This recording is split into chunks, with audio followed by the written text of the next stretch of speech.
افغانستان ہو، پاکستان، بھارت ہو یا بنگلہ دیش، مذہبی عدم برداشت اور انتہا پسندی سے جنم لینے والے واقعات کے مناظر اور خبریں کچھ عرصے سے جنوبی ایشیائی خطے کی نیوز سائیکل کا معمول بنتے جا رہے ہیں۔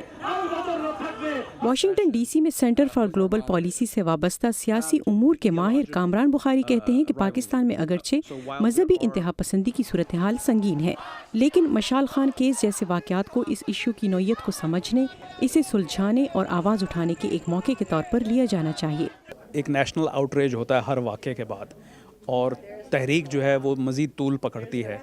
میں اس تحریک کی بات کر رہا ہوں جو اس ایکسٹریمزم کے خلاف اٹھتی ہے، آوازیں جو اٹھائی جاتی ہیں سوشل میڈیا پہ، مین اسٹریم میڈیا کے اوپر، لوگوں کی عام روزمرہ زندگی کے اندر۔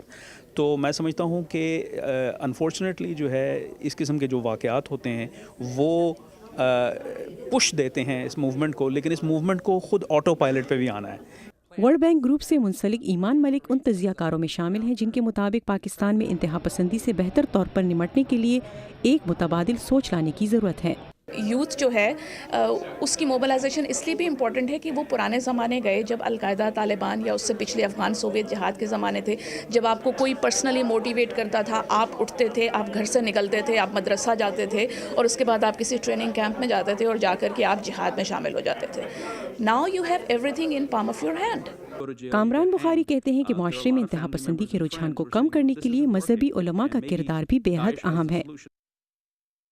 ہمارے جو سو کالڈ ریلیجس اسکالرز ہیں وہ اس لیول پہ نہیں ہیں کہ جس لیول پہ وہ اس سیلاب کا جو ہے وہ اس ریلے کو روک سکیں۔